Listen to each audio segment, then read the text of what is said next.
Hello and welcome back to TNWKS, the Now We Know show, the show where we discuss a topic of interest and by the end we will have learnt something new and hopefully you will too. I'm Zak. And I'm Buzz. And in this week's episode, it's all about it's life, Jim, but not as we know it. Dun dun dun.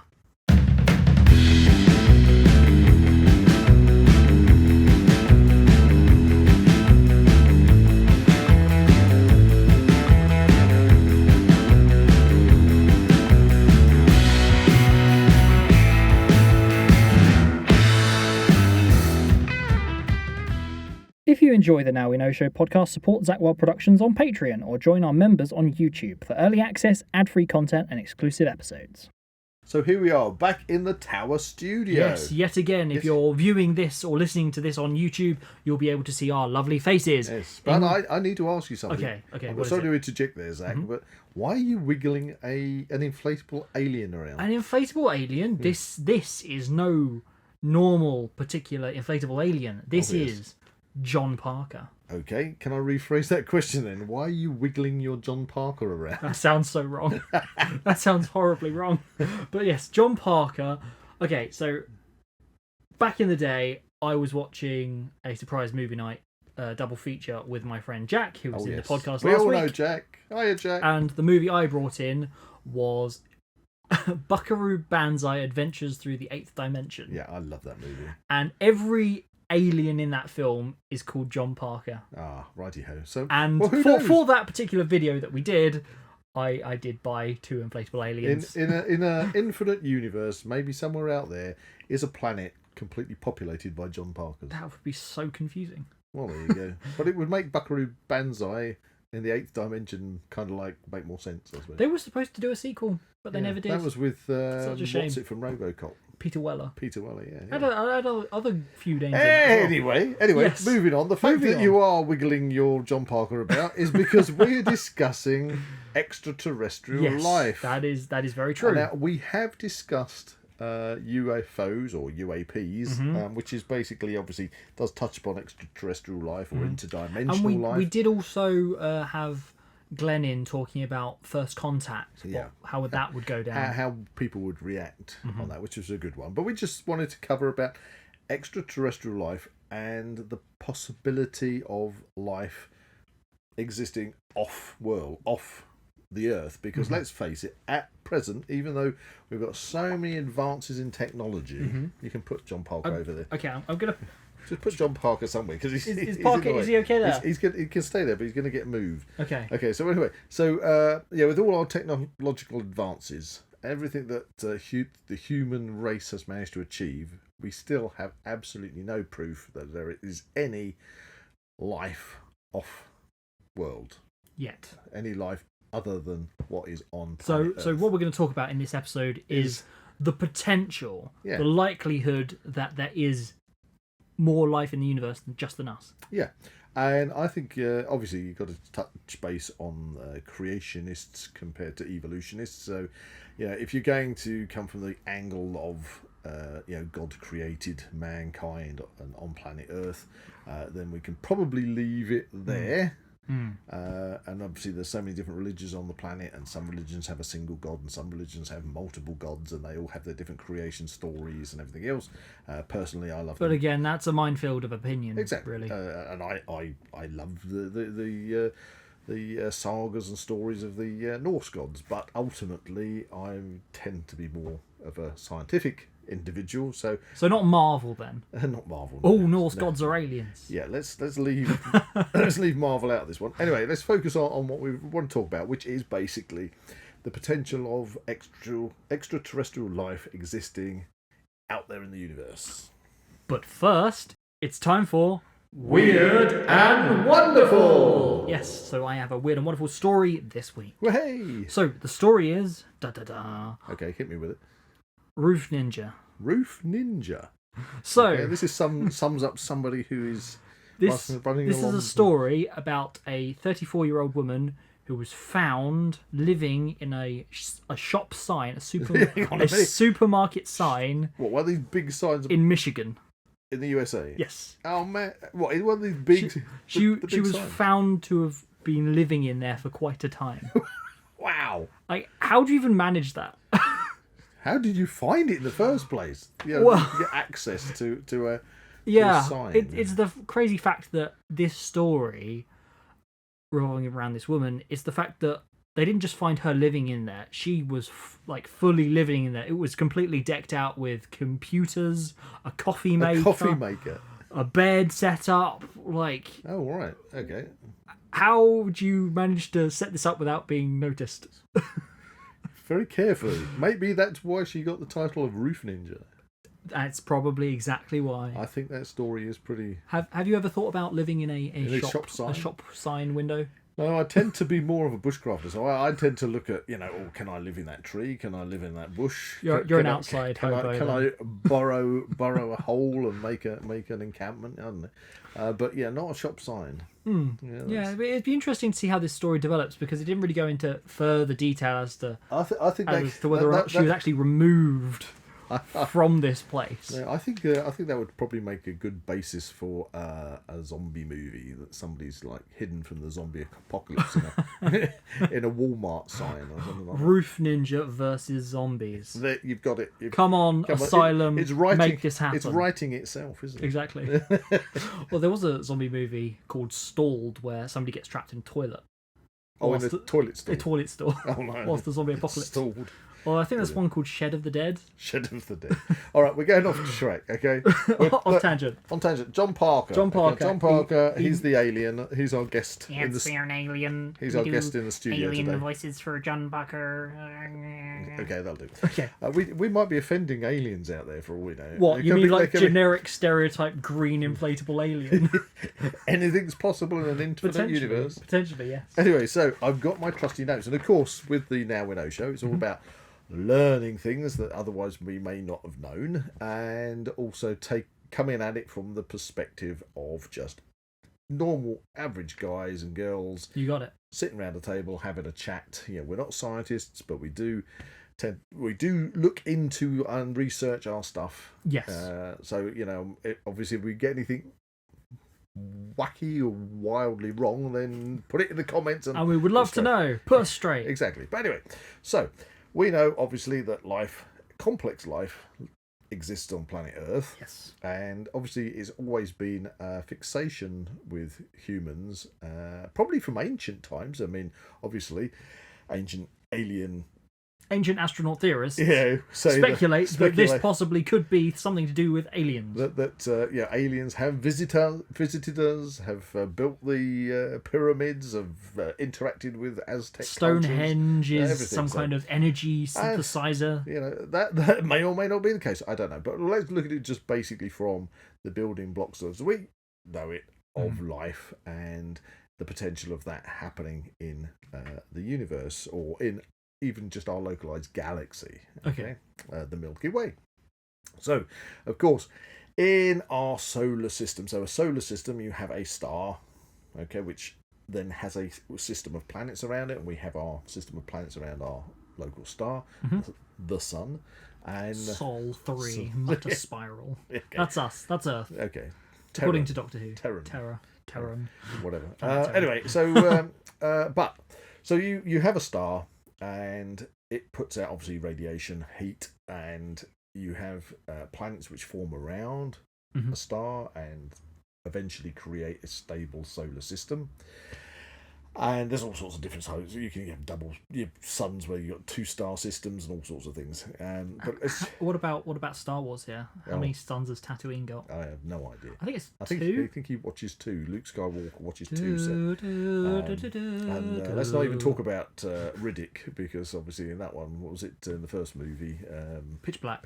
There's all sorts of stuff going on in the sky. It's like, how is that planet so close? Exactly. It looks cool. It looks really cool. But anyway, so when you have a solar system, then you have what is known as far as life is concerned, as we know it, you have what's called the Goldilocks zone. All right. Okay, I think I've heard of this. Didn't that Alan Cox guy? He does so many. Alan Cox? Or was it Brian Cox? Brian Cox. Okay. Yes.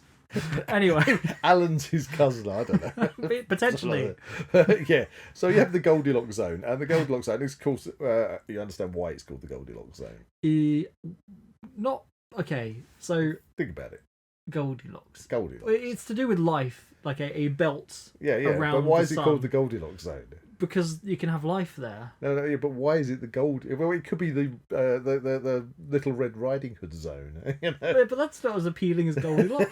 Yeah, let's be honest. Let's learn something, shall we? Maybe, this is why yes. it's called the Now We Know Show. Precisely. Well, just think of the story of Goldilocks. What's it to do with? Bears. And Porridge. porridge. You've got it. That's the key. That's the. It's not called the porridge zone, is the it? porridge. Well, it could be called the porridge zone. In fact, the porridge zone would be kind of correct. That's why it's called the gold. Look, where's John Parker? Ow. I'm hitting him on the head. John Parker is not a weapon. I have found a use for John Parker. Ow! Hit Zach on the head. I'm going to put John Parker over here because John Parker is like. Is he annoying you? He is annoying me at the moment. That's a bit alienist, isn't it? Sorry, John Parker. Anyway, so Goldilocks goes into the bear's house, okay, and there are 3 bowls of porridge. Yes. And if you remember the story, 1 bowl of porridge is too hot, Yeah. 1 bowl of porridge is too cold, Uh-huh. but 1 bowl of porridge is just right. And that's what we're talking about when we're talking about the Goldilocks zone.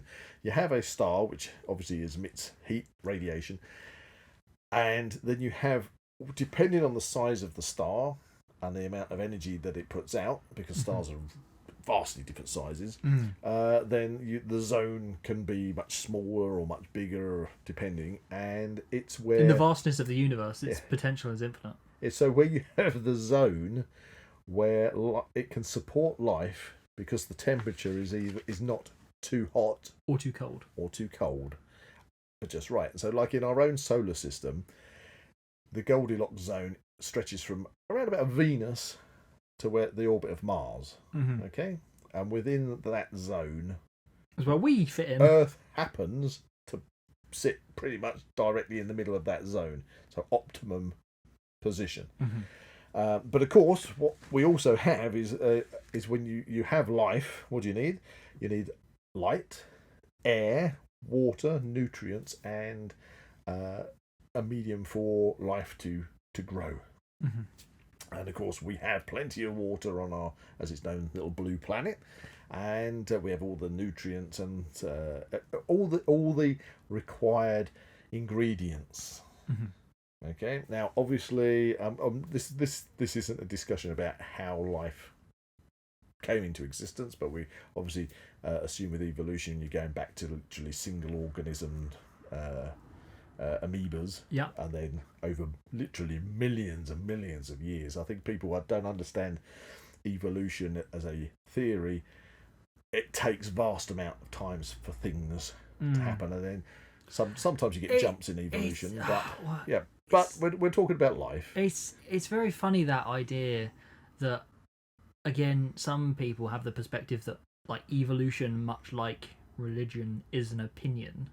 Like it's a belief, a faith to believe it, as opposed to just going, well, yeah, that's a thing. Kind of. Well, I think when you come to something like evolution, Or it's to the idea that evolution is guided by a deity, a god. no, but It's not a route we want to go down in this podcast, because we want to just talk about the potential of life. Life. Exactly. Yes. And life, surprisingly enough, can obviously exist and thrive in the most hostile of places.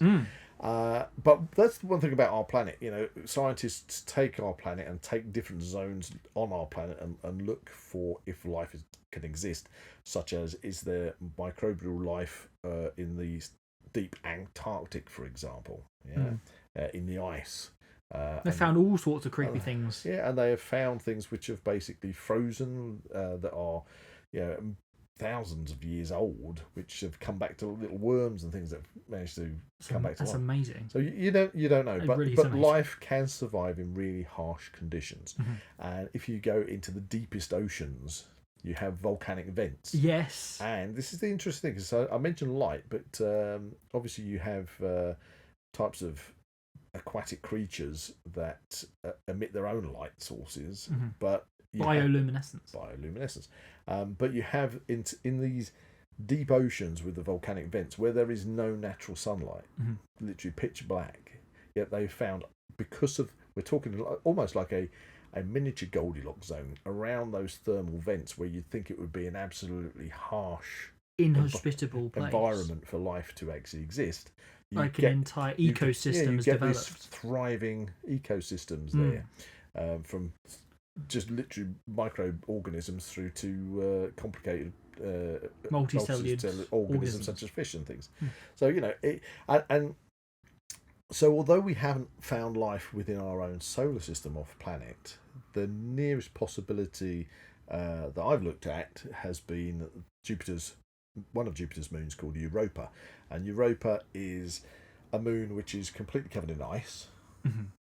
It's bombarded by radiation from the sun, so you wouldn't be able to live on the surface of it. Mm-hmm. However, it does vent gas and water out from the surface. In fact, they've got photographs of venting going on off of the surface of Europa. This is ringing a bell. Which means that it's pretty fair to say that it has an active heat source within that moon. Which means if you've got between the solid crust of ice and that heat source a liquid ocean underneath, that it's quite possible that you could have, just like volcanic vents on Earth, you could have, it might not be incredibly complicated life, not life that would send interstellar communications, but you could have life anyway possibly could be there. Okay, so that is actually really interesting. You've just kind of sparked a memory in my brain there. This is actually a story from the Leicester Space Centre. When I visited there when I was quite little, and I remember this kind of virtual ride that we sat on, and it was talking about these very concepts of like living on other planets and celestial bodies. Right. And I believe it's kind of like a roller coaster type thing whilst you're watching like a video. Oh, that sounds fun. Sounds more fun than going on the Jorvik Viking ride. Ouch. I wouldn't even call that a ride, but there you go. An experience. The Jorvik Viking experience. But it was very much kind of like a fairly dramatic ride we're talking about. Something like Mr. Bean, actually. The Mr. Bean one where he kind of dials up the settings and he's having a whale at a time whilst people are flying around. Yeah. I think but not that far. But I do remember it being pretty fun. John Parker back in. Now, it was all obviously CGI and everything because we can't get cameras on the surface of Europa. But I just remember that quite a visual like image in my brain of kind of going through these kind of like glaciers. Okay. On this kind of roller coaster thing, talking about the potential of actually living there. Mm-hmm. It was quite fun. So there's a potential. Yeah. Okay, and that's what we're talking about, potential. And of course, when you start looking at just our solar system, which resides in the outer spiral arm of the Milky Way galaxy, and the galaxy itself being filled with billions of stars. Yeah. With the potential of those stars having their own solar systems. And there are billions upon billions of galaxies. In the visible universe as we know it, literally, we're talking trillions of galaxies. Beyond number. The Milky Way, our galaxy, is part of the Laniakea supercluster, which is made up of billions of galaxies. Wow. So if we jump forward a bit, if you're trying to calculate the potential of life, I think I'd say it's pretty certain that if life can randomly, you have the right elements together for life to start on a planet such as Earth, then the potential is yes. You got it's almost an unquestionable thumbs up that life can develop anywhere in the universe. Mm-hmm.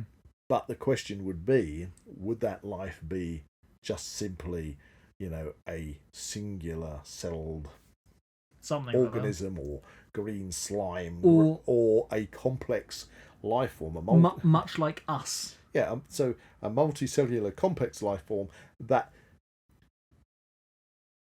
not only has the potential to live in an organised kind of society, but also have the technology, the advancement to be able to send interstellar communication.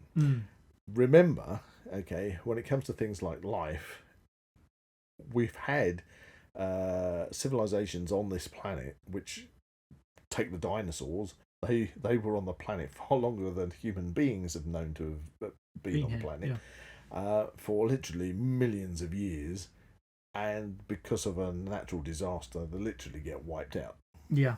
I mean, say wiped out, we still have remnants of dinosaurs still with us now. We have birds, we have, crocodiles and alligators, we have sharks, we still have coelacanths. So you've got coelacanths, which are a fish, and they have been found in the fossil record, but they've also still found alive. It's interesting. Star Trek is getting me. I'll tell you, that's Middle Earth loves bashing me on the head in the studio. It's a dangerous studio, this one, compared to the dungeon. I do apologise. The dungeons are safer we need studio. Protective restraints Yeah, on all of our props. Our props, they're falling on my head. Anyway, so what I was talking about, just going back to that dinosaur thing, it is very interesting. You do say that obviously we do kind of have remnants living. living fossils, if you like. And it's very interesting that just kind of like comparison wise, I've noticed like rhinos look very much like Triceratops and things like that. Yeah, Styracosaurus, but obviously the lack of natural predators would suggest that if they were... Well, you could say the same about a giraffe and a brachiosaurus. Well, looking at a swan, that looks very much like a brachiosaurus. Yeah, a miniature brachiosaurus. But with then two legs. you'd look and it can fly now. Yeah. But then they fly now. I mean, if you look at an emu or an ostrich, you would see... They're very much what you'd expect to be a raptor or something like that. And it is taken that probably that birds are the closest for evolution wise to as was dinosaurs. Right, isn't it? It's always the classic one of the chicken is the closest thing to a T-Rex. There you go. But anyway, so you can have a very complex life form which then only exists for a certain period of time. And then it could be wiped out because of a natural thing. Or you have civilizations which can be advanced. Take the Roman civilization, for example. So you've got all sorts of advances with the Roman civilization compared to other civilizations that were existing at the same time. Yeah. So if you took the Romans and the ancient Britons, the Celts, you've got Romans that have got obviously aqueducts and underfloor heating and all sorts. But then when the Roman Empire collapses, you go backwards in your technology. Exactly. So you can have the rise of civilization, but would those civilizations get to the point where they become so advanced you can get this interstellar communication or even interstellar travel? And of course, this is in this conversation that we're having, we're also kind of putting to one side things like interdimensional beings. Yeah, I feel as if that would kind of come under the multiverse coming through. These kind ancient aliens conversation. So if we were to do a podcast on that, what we're talking about really is life as we know it developing on other planets. But that brings you to the question of obviously with Earth, we set up what's known as the Search for Extraterrestrial Intelligent Life, or SETI. Have you heard of SETI? You've brought that up in another podcast. They've got a big arrays of satellite dishes which are continually scanning the heavens for exactly that, interstellar communications. And there was one which was called the WOW communication, which was like this blip that somebody wrote down WOW next to it. It became known as the WOW. I think we discussed that before in one of our previous podcasts, but it just happened once. Don't know whether it's a kind of just a deep space blip or was it able to be don't know what it deciphered. It was just so odd. It was an odd instance radio anomaly, but they don't know what. I mean, it could have been a spaceship flying past, sending out something. Who knows? But it was to quote a previous podcast. It was then a small green planet died. Yes. Okay. So you have SETI, and they're always looking out there for the communications to physically see if we can hear something. Yeah.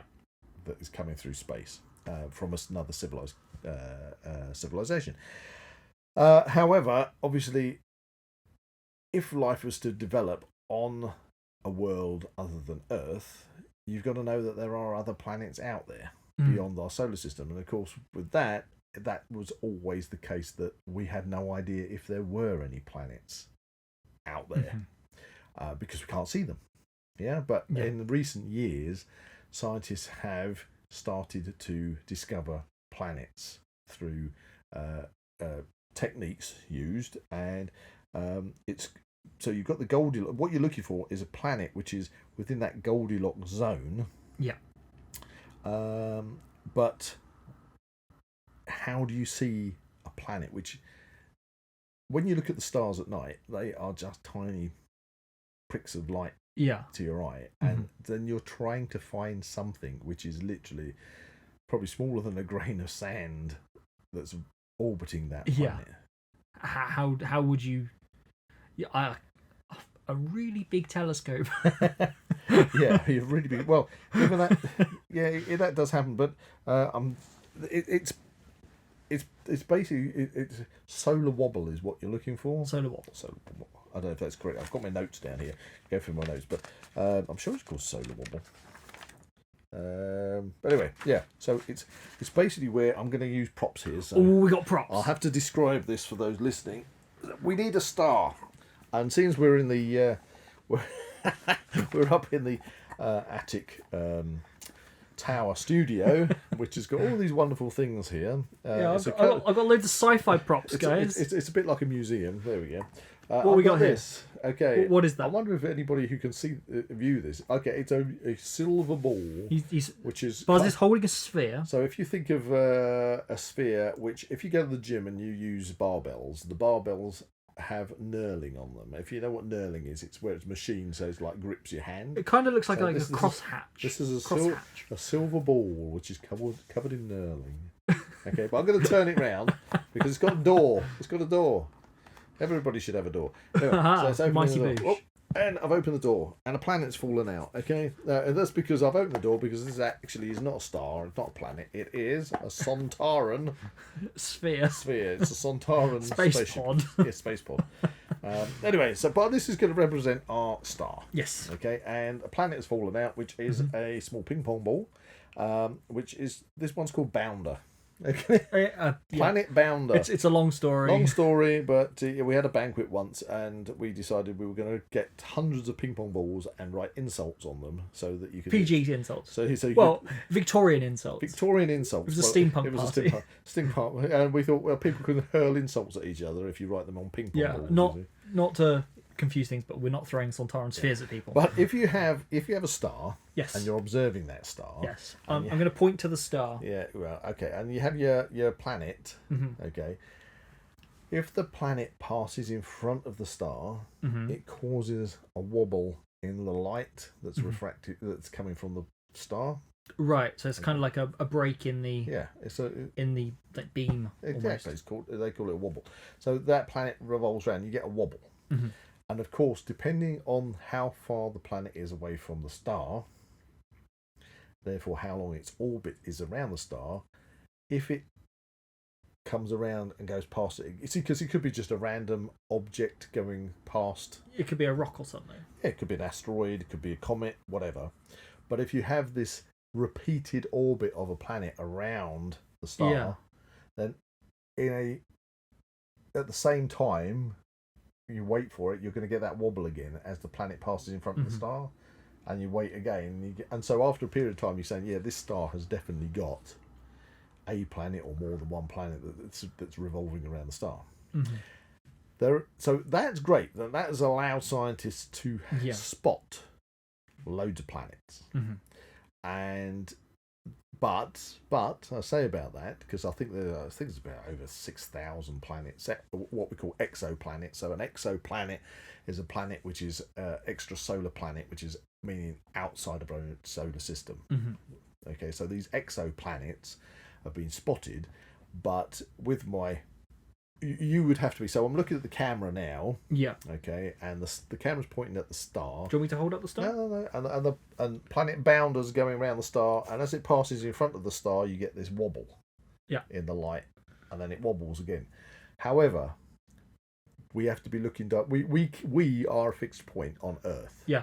Or if we're using space-based telescopes, they're still fixed to the position they're in. So when you're looking out at stars, you're only looking at them from that one perspective. Right.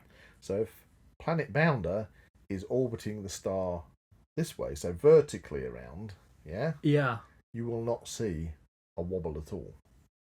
Okay? We'll never know that planet is there. You're only ever going to be able to spot planets that are actually passing like in front of on the kind of x-axis. Which one's the x-axis? Which one's well, y-axis? it would have to pass either horizontally or vertically between the point of light, which is the star, I see what you mean, and the but not like telescope. But if it's not, you will never see it. But it could be there. Damn, that's yeah. So we're never going to be able to see all possible planets because we're only ever seeing them on one. Damn. on one axis.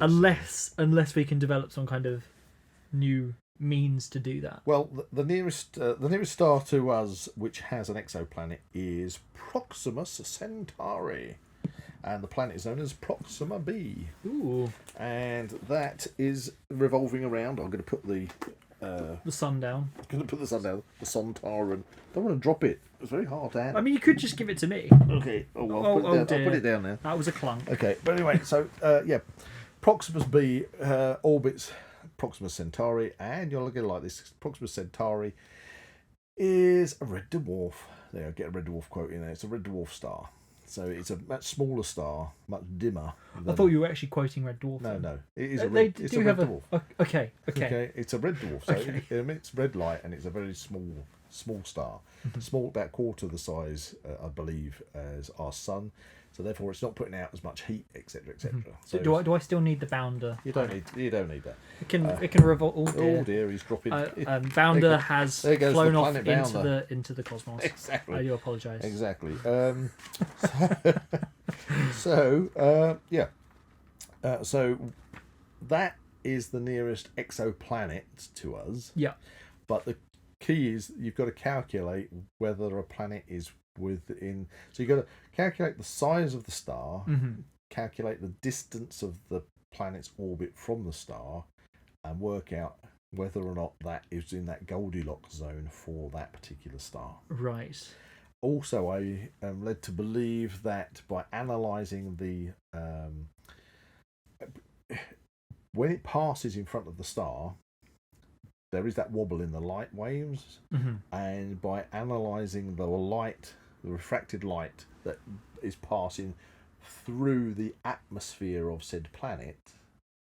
Okay. Yeah. Okay, because the atmosphere, if a planet is not just a rock, but it has an atmosphere, yeah, then the light that passes through and bounces around that atmosphere creates different light waves, and therefore you can analyse what type of gases, etc., are on that planet's atmosphere.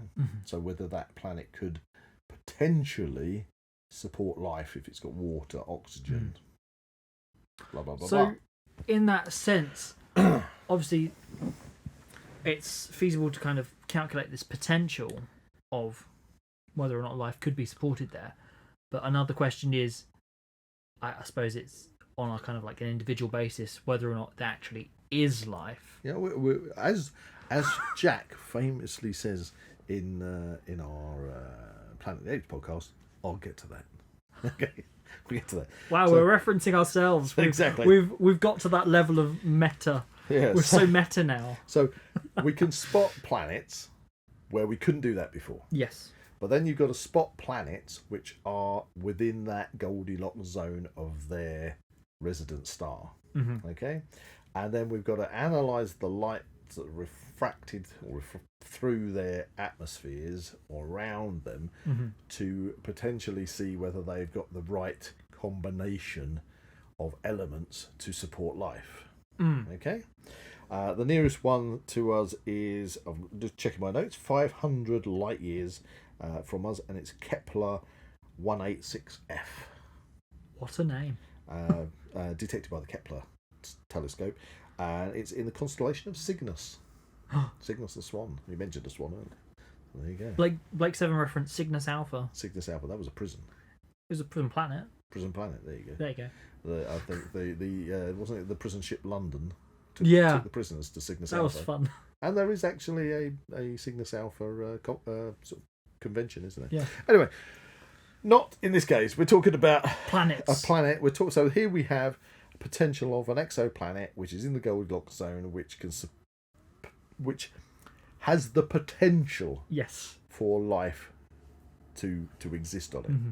However, going back to what you were saying briefly a moment ago, this is the big thing. Is it life which is singular celled amoebas? Yeah.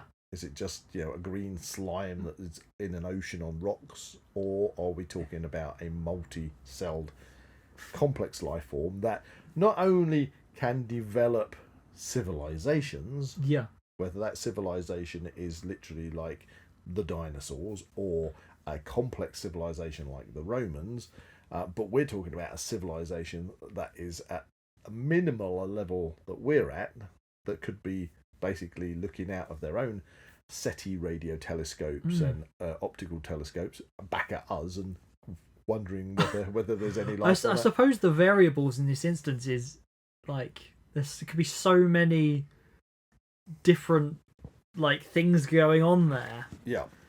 To just kind of comprehend that for a moment is kind of takes you back a bit. It's like this, and this would be indicators. However, it's not certain that those instances, the society, the technological advances, the life forms themselves, we don't know because we don't know that they're doing that. Exactly. So, going back to the premise of this podcast, about the potential of life, it is. I think it's probably it goes without question that life does exist within the universe, other than on Earth. But we all would love life to be a life form that we can communicate with, a life form that is either equal in advancement as ourselves, or vastly more. Well, you're just advanced. We got Star Trek sitting there. That's probably a prime example. Here we go. In fact, this is for those listening. We got Star Trek. It's the Mirror Universe one, isn't it? Talking about Mirror Universes. Yeah. The other day, it's got the. We've got Spock with a beard. Yeah. But anyway, so obviously that's the thing that most people would love to, to have ancient aliens. Theorists suggest that Vulcans. That Vulcans are have Romulans. visited us Klingons. in the past. We would love to have the idea that UFOs or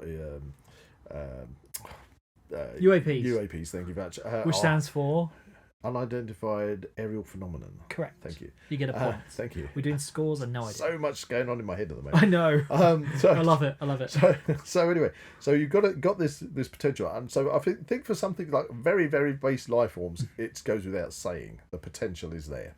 But it's now we're talking about what you were saying about what's the potential for advanced civilization. Yeah. Especially civilization that we could hopefully eventually prove exists because we can interact with it. Well, at least receive those interstellar communications. Yeah.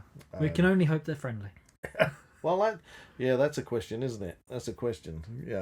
Do you in a cosmos where everyone is out for themselves? Well, you say that. Potentially. We'll talk about. Maybe we should talk about that towards the end of the podcast. Okay. But anyway, so how do we calculate that? Okay. Well, you're going to be my assistant. Oh yes, I love being an assistant. I know you'd like it. You'd like a job. Yeah. Okay. Give me a job. So here we go. So it was put down to how do we work this out? Okay. How do we have a calculation? And a chap called Frank Drake created a. There we go. Ooh, who's bringing it out? Okay, so we now have a formula for. I'm going to see if I can see this now. I've got a whiteboard. For those listening, I've got a whiteboard here. Yeah. But we'll be describing this, so you'll be able to. So this is the This is the formula to try and work out. That is a lot of letters. Yeah, to work out. Okay, and I'm giving you here on my notes. Yeah. Here, this bit here. Okay. Okay, so let's just refer back to this formula. Okay, so n Yeah. at the top here, n is Yep. what? Okay. In this equation, n is the number of detectable civilizations in our galaxy. Right, so we are talking about the Milky Way galaxy Mhm. on its own. You're going to have to multiply that by the billions, if not trillions, of other galaxies out there in the Laniakea supercluster. But we've got n, so this is n stands for the number of the number. detectable Yes, civilizations in our galaxy. That's the number of detectable civilizations. Mhm. In order to work out the number of detectable civilizations, Mm-hmm. then we have to have r. R. R is the rate of star formation in the galaxy. Yeah, so you have basically, clusters of material which are clumped together, and you see these sort of like stellar nurseries where stars are forming within nebula, where the gases and the solid all coming together and create a birth of stars. So this is the rate that stars can form and obviously develop their own solar systems. Okay, and then that's followed by FP. So FP is the fraction of stars that form planets. Right, so that's what I was saying. So first of all, you've got the development of the stars itself, and then the development of the solar systems around the stars, followed by NE. NE, okay. NE is the number of planets hospitable to life, Exactly. i.e. Earth-like planets. So they would have to reside within the Goldilocks zone. Yes. Okay, where it's not too hot and it's not too cold, but it's just right. Okay, and then we have FL. FL is the fraction of these planets on which life actually emerges. Exactly. So you've got to have NE where it's has the conditions and all the elements correct For the building hospitable block, life, yeah, yes. for the building blocks of hospitable life to be there, and then that's what then calculated by how many actual planets do go on to develop life. Okay. Yeah. Then that's followed by FI. FI is the fraction of these planets on which intelligent life arises. Exactly. So we go back to FL. Life might develop, but it could be back to what I keep referring to as green sludge. Okay. But now we move on to the fraction that actually go on to develop intelligent life. Would you consider that we are intelligent life? But would we like to think so? I think on our scale of FI, then we are a Hopefully, fraction yes. of life on Earth that is intelligent. But I think it would be arguable there are a lot of people on the planet that possibly aren't. Anyway, then we comes on to FC, FC which is the fraction is the fraction of these planets with intelligent beings capable of interstellar communication. Exactly. So, wow, this is going so in depth. So we have now moved on from just having a planet that can support life to the planets that actually do develop life, to the planets that go on to develop intelligent life. They go on to such a level of intelligence that they can Communicate have interstellar communication. yes. And then that leaves us with L. L is the length of time such a civilization remains detectable. Exactly, and that is a key factor, because you could have an intelligent civilization which could even get to the point of interstellar communication, but for whatever reason that society could collapse, and Crikey, then you'll never know that it was there. Oh man. Yeah. Ouch. I mean, for example, take the Earth itself. Yeah. If we had a third world war, if the situation on the planet at the moment went haywire and we just ended up pushing the button and the whole of humanity was basically either wiped off the face of the planet or reduced to just scratching around in the ashes, then the potential of our interstellar communication then ceases, doesn't it? Yeah. And if other civilizations haven't developed as far, but they do within time, they'll never be able to communicate with the civilization that has collapsed and fallen. Right? So that L is thing. But this is where we come down to, because with L on my notes, I think it says that it's calculated the civilization could literally collapse between 10,000. Was it 10 years and down the bottom here? Looking at my notes here. I'm going to pass it over to you. Pass it back to I me. can hold the board. You can hold the board. No. So L, see, ranging from up to 10 million years, you can be having a civilization that is comes into existence between literally 10 years and 10 million years. Okay, where it gets to the point where it becomes. But considering everything, that 10 million years could just be a small blip in existence. So this is what Frank Drake came up with. We call it the Drake equation. I like that. So we've got to go through all these things, but relatively speaking, the only one that we or scientists are pretty sure on is R. That's funny. It's the rate of development of actual, stars in the universe, because you can, calculate how long it takes for things like our own solar system to do. So we got a bit of the rest of it becomes very much a guessing game. Again, immeasurable variables would go into that equation, really. And again, on a potential, like an individual basis, based upon the planet in which you're talking about. Yeah, but in relation to that. So, for example, with our own solar system, there are what was considered to be 4 terrestrial planets in our solar system that have solid surfaces where life could have developed, but it comes down to literally only being the Earth, which is in the inhabitable zone. Mars may well have had in its past, but it's not there anymore. No. Venus is now it's so hot and it's got an acid atmosphere, so that's out. So even in a developed star system, you got to, then it only might be a fraction of those planets in that star system that could actually end up being in that Goldilocks zone, and then they'd have to have all the right elements to do for life to develop, and they need the time, and they need that life to go down its evolutionary route to become intelligent enough to develop a civilization that could then go on to doing the interstellar communications and blah blah blah, and then we have the Frank Drake equation. Yes. So, and how long those civilizations last. So, working on this calculation and working on the variables, the best guesses that scientists can have for all these variables within this Drake equation, it is guessed using this equation that there could be a value of up to 12,000 civilizations living in our galaxy. That's quite a lot. That's 12,000 detectable civilizations in our galaxy.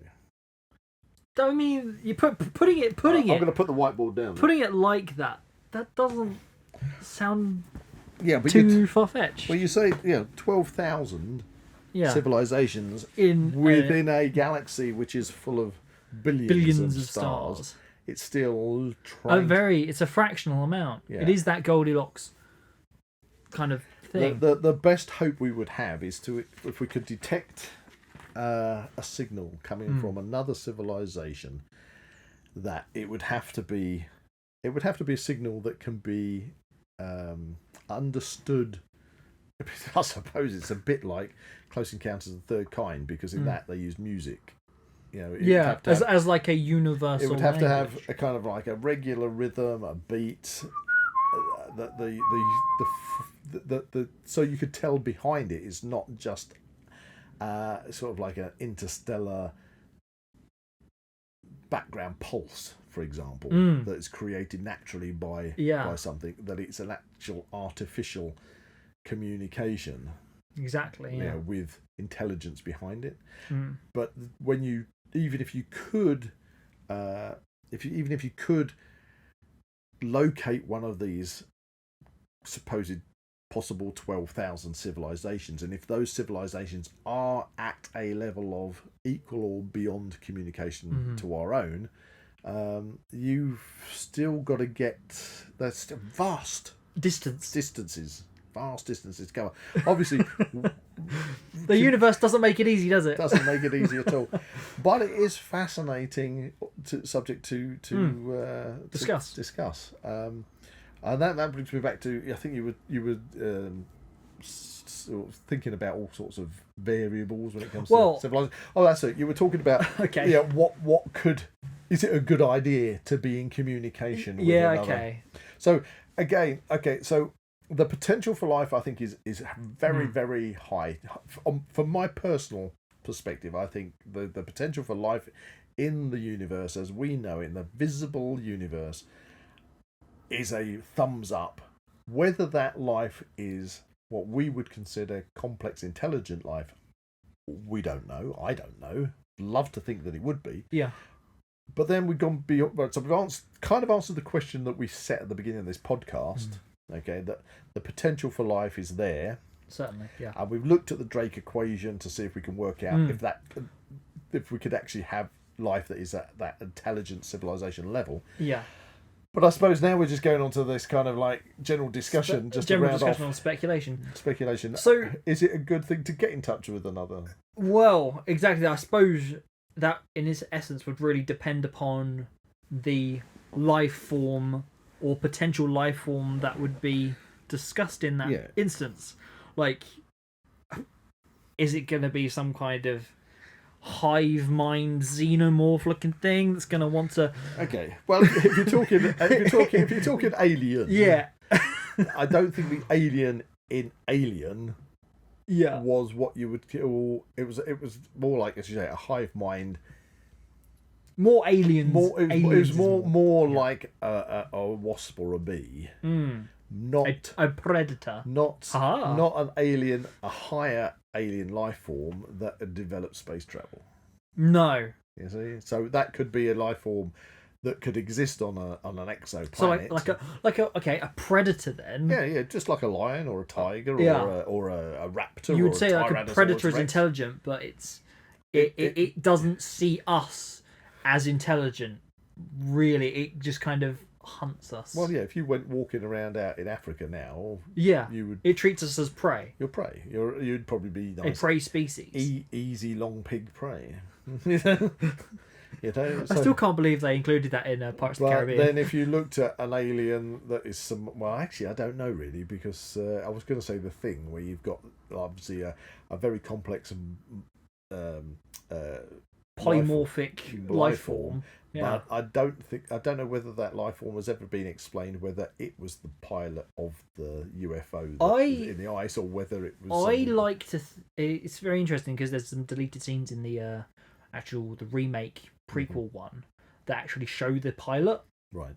And it looks freaky. Okay. Yeah. I can't say there's some pictures floating around on the internet about that, and it's probably worth a look. But my instance on that front was the fact that something potentially happened on the ship, that maybe it was like a prisoner or something that escaped. But we're jumping now. Okay, so just to round off this podcast. The best hope is we meet some Vulcans, okay? Some nice pacifist Vulcans. So just to round off, yeah, if we did contact another intelligent civilization within our galaxy, let's not even talk the universe, because the interstellar space between galaxy to galaxy is so vast. I don't think we would ever see life coming from another galaxy to another galaxy. Not unless we could like event horizon this and fold space time. I think in the first instance, if we were going to if there was going to be and taken out of put into one side, should I say, things like multi-dimensional beings and whatever else. But if we were just talking physically, if you could get on some kind of spaceship and go from one planet to another planet, I think the only option you've got is to meet life that's in existence within our own galaxy. Yeah. And I think you've got to kind of look at life and the way and we have to base it on humans, how we've developed. Yeah. What ultimately would push a society, a civilization, to go away from their planet. And I think, just to finish this, just something to think about, would that life, as you mentioned, leave its own home planet and go out into its galaxy to explore, to be totally peace, just a scientific investigation and wanting to broaden one's mind and knowledge? Or would a civilization be pushed to get out there for conquest. Well, again, it all comes down to And I like a think that- resource problem, doesn't it? So you're either going to go out there because, I mean, if you had, I don't know if you had a solar system which had 2 Goldilocks planets and they could actually communicate with each other, and then one of them is more advanced and it goes and then gets to the other planet and takes over and becomes, the other ones become subservient to it. I don't know, but again, the we're point going back to this immeasurable variables again. do you? But what is the push? Is the push for knowledge and peaceful expansion, or is it for material wealth and gain and conquest? I suppose, in essence, you're gonna have have the 2 sides of the story. You're gonna be wanting it to. The push is going to be for that intellectual kind of scientific side. However, that question of material gain and things, resources, it's always going to have that going on. Yeah, but if you look at a leap in our own civilization, civilization in the Victorian age had gotten to in the Western world, the Industrial Revolution. But when you hit war, First World War, Second World War, it's that war that pushes the invention and the pushes the advancements in technology forwards. If you had a peaceful society that is living in a utopia, would there be any need for it to expand beyond just living in this wonderful paradise? Or is it conflict and greed that drives expansion? Because we want more. So I suppose ultimately, to answer the question, if we do find life out there, we want to find life. We want to hope nice life. that the life is nice and doesn't decide that actually we want your resources. Well, you will be part of the Quagar Empire. in that sense, could it not be taken that we would be the aggressors in that sense? Would it be that it would be a choice for us to whether or not we go down the hi, we're going to be friends with you, or we want your helium-3 energy or whatever. Well, I don't know. And there's those people that will argue that the aliens are already with us. Just look at the government.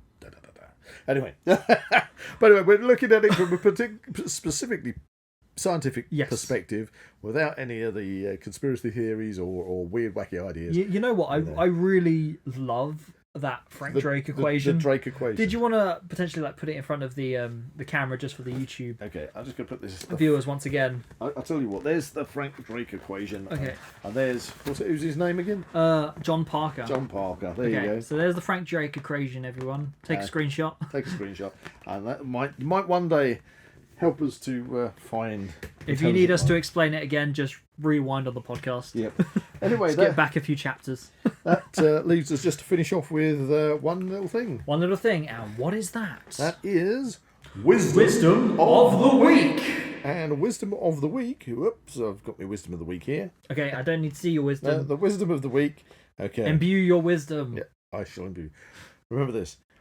All of our dreams can come true if you have the courage to pursue them. So there you go. That's my Wisdom of the Week. Ooh, I like that one. There we go. So that's very inspirational. I like it. Maybe we will find intelligent life out there. Exactly. Or maybe intelligent life has already found us and said, "Yeah, they're not intelligent. We're leaving." it'd be like World's End again. It's like I was going to think Douglas Adams with the dolphins. You know, yeah, thanks for all the fish. What? Goodbye and thanks for all the fish. Don't worry. I don't understand that reference. You have to. I can understand the World's End one where it's just like, you are currently the least evolved planet in the cosmos. Yeah, well, there you are. Who knows? Anyway, there you go. Anyway. Extraterrestrial life. Yes, potentially. It can exist. And there we are. There we go. If you enjoyed this podcast, please like and subscribe to this channel and comment below any suggestions of topics or activities you'd like to listen to in future episodes. That's a big extraterrestrial goodbye from Zak. And that's a planet bounder goodbye from Buzz. And that's interdimensional ancient alien goodbye from John Parker. Goodbye. Idiot. What? You can find the Now We Know Show podcast on YouTube, Spotify, Amazon Music, and Apple Podcasts. Keep up to date with everything ZWP on Facebook and Instagram, or visit the Zak Wylde Productions website at www.zakwyldeproductions.com. And remember to join us on Patreon or become a YouTube member for early access content and exclusive episodes.